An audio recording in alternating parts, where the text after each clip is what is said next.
अजीज तलबा, अस्सलाम वालेकुम। आइए तेज़ाब और असास का इर्तिकाज़ या महलूल का इर्तिकाज़ किसे कहते हैं, इसकी मालूमात हासिल करते हैं। इसके लिए हम एक छोटा सा डेमोन्स्ट्रेशन या मुज़ाहरा करते हैं। इस मुज़ाहरे के लिए जो चीज़ें ज़रूरी है वो है हमारे पास पैमाइशी उस्तवाना, मेजरिंग सिलेंडर, 2 बीकर, पानी और एक लीमू जिसको 20 से बराबर 2 हिस्सों में तकसीम किया गया है। पहले बीकर में पैमाइशी उस्तवाने की मदद से हम 10 मिलीलीटर पानी लेते हैं, जो पहले बीकर में डालेंगे। दूसरे बीकर में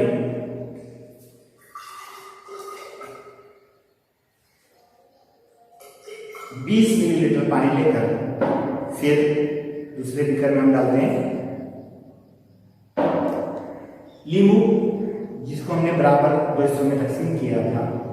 पहले बीकर में पूरा लीमू का रस निचोड़ देते हैं।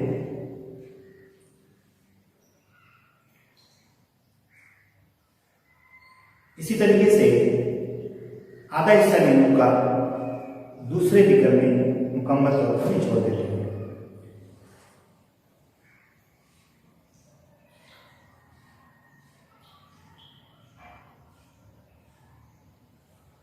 आइए अब इस महलूल को चख कर उसका जायका कैसा लगता है पता लगाते हैं।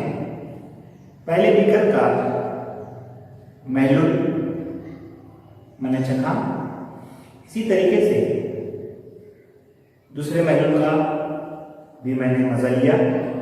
क्या आप बता सकते हैं कि इन दोनों में कौन से बीकर का महलूल ज्यादा खट्टा लगेगा? जी हाँ, पहले बीकर का महलूल का जायका ज्यादा तुर्श या खट्टा होगा। इसकी वजह यह है कि इसमें हमने 10 मिलीलीटर पानी लिया था, जिसे मोहलिल कहते हैं, और उसमें हमने लीमू का आधा हिस्सा या आधा लीमू निचोड़ा।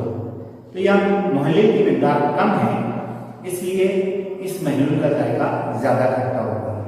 इसी तरीके से दूसरे बीकर में हमने 20 मिलीलीटर पानी लिया था। इस महलूल में जो मोहलिल है, महलूल बनाने वाले वास्ते को मोहलिल कहते हैं, यानी पानी की मिकदार ज़्यादा थी, 20 मिलीलीटर थी, इसलिए इस महलूल का जायका कम खट्टा होगा। यानी बीकर जो पहला बीकर है, इसके महलूल का इर्तिकाज़ ज़्यादा है या ये मुर्तकिज़ महलूल है। मुर्तकिज़ महलूल उस महलूल को कहते हैं जिसमें मुनहिल ज़्यादा मिकदार में हालिब हो, और इस महलूल का जो मामला है वो हल्काया मामला है, क्योंकि इसमें मोहलिल की मिकदार ज्यादा है। अजीज तलबा, तेज़ाब और असास के इर्तिकाज़ या महलूल के इर्तिकाज़ की आइए दूसरी मिसाल हम देखते हैं। उसके लिए भी हम एक छोटी सी सरगर्मी या डेमोन्स्ट्रेशन या मुज़ाहरा करते हैं। फिर हमारे पास पैमाइशी उस्तवाना है। इस पैमाइशी उस्तवाने की मदद से हम दोनों बीकर में 20-20 मिलीलीटर पानी डालेंगे। ये आप देख सकते हैं, 20 मिलीलीटर पानी। दूसरे बीकर में भी 20 मिलीलीटर पानी डालेंगे।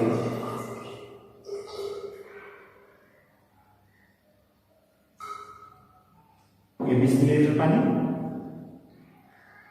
इस हालत में अब दोनों बीकर में मोहलिल की मिकदार यकसा है।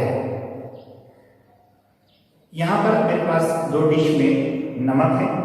इस डिश में 5 ग्राम नमक है और इस डिश में 10 ग्राम नमक है।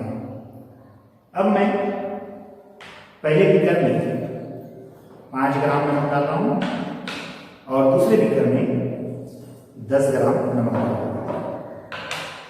इसको अच्छी तरीके से हिलाने के बाद फिर अगर हम इसका जायका लेंगे तो जाहिर है कि पहले बीकर का जो पानी है ये कम खारा होगा, जबकि दूसरे बीकर का पानी बहुत ज्यादा खारा होगा। क्यों? क्योंकि दोनों बीकर में मोहलिल की मिकदार भी यकसा थी, लेकिन मुनहिल यानी हल होने वाले शय की मिकदार ज्यादा है, अलग अलग है। तो जिस महलूल में मुनहिल ज्यादा मिकदार में हल होता है उसे मुर्तकिज महलूल कहते हैं, यानी उसका इर्तिका ज्यादा है। और जिस महलूल में मुनहिल कम मिकदार में हल होता है, यानी जिसका इर्तिका कम होता है, उसे हल्काया महलूल कहते हैं।